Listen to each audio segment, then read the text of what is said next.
Well, this is a turn up for the books. Let's have a listen to what our erstwhile Prime Minister has to say.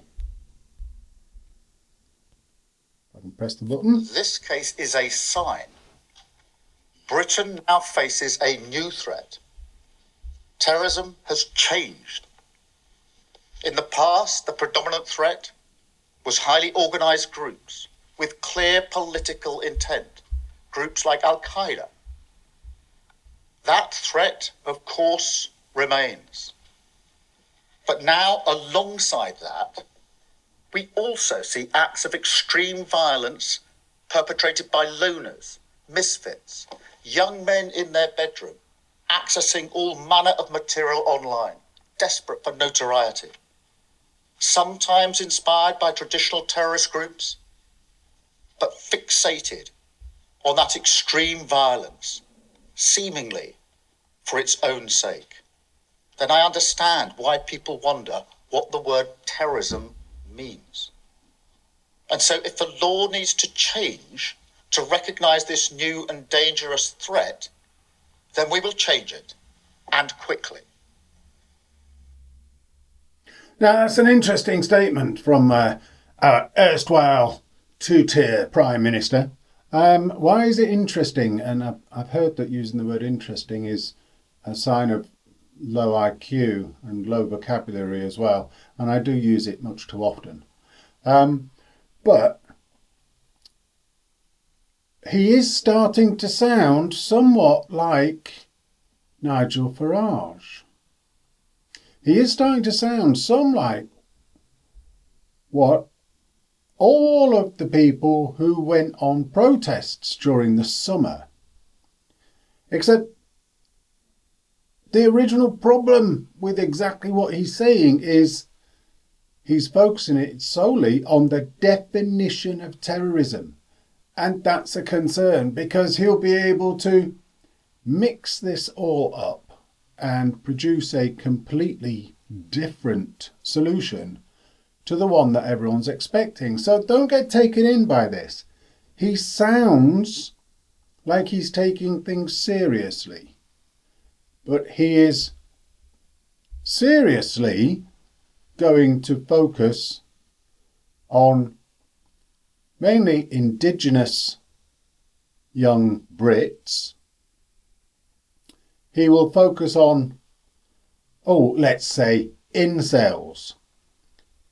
Men who, because of the changes in society, are no longer wanted by women and sit around in their bedrooms watching Pornhub or OnlyFans and feeling sorry for themselves, of which there have only ever been less than 2 handfuls of men who have taken it further and gone extreme and done something nasty in something like 15 years,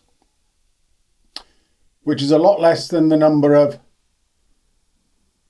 that's across the world, globally of course, which is a lot less than the number of feminists and trans who have picked up guns in America.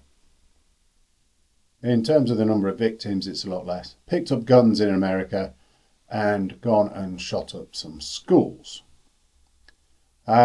So don't be taken in that he's now considering it from the same perspective as the people he called far right throughout the summer. Do not think that that's what he's doing. Let's watch his actions.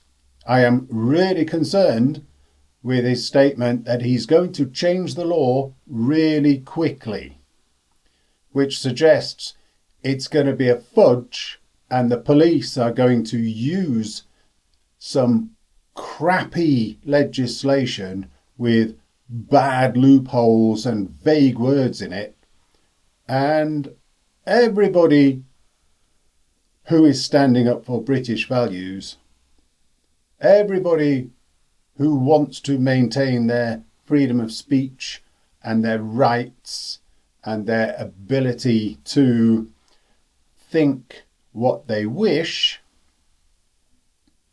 you're all going to be shafted. Let's quickly have a look at what this person, Tom Simons, says. No, not him. This is Adam Goldsmith. Britain faces a new and dangerous threat from extreme violence cultivated online, Sir Two Tier Starmer warned today in a press conference on the Southport killings. Axel Ruda-Cabana unexpectedly entered guilty pleas, admitting to murdering the 3 children on the 29th of July last year, followed by a public inquiry into the attacks announced by Yvette Cooper. This morning, the Prime Minister said the government will review its counter-terrorism system, saying terrorism has changed from past threats from highly organised groups to acts of extreme violence by young men in their bedrooms accessing material online. Our online access to standard stuff is going to be curtailed, and the young men in their bedrooms are likely to not be the ones that we expect them to be, because Prevent already looks at those ones, so they won't be looking at the ones we are saying are the ones that are a danger to our country. Speaking in the Commons this afternoon, the Home Secretary said she would tell technology companies to remove dangerous material that Ruda-Cabana was able to access online. Oh, have fun with that when it's all over Telegram. It's all over loads of other aspects, other things that most people don't even know about. It's all on the dark web. It's a total disgrace. He was easily able to order a knife on Amazon. Really?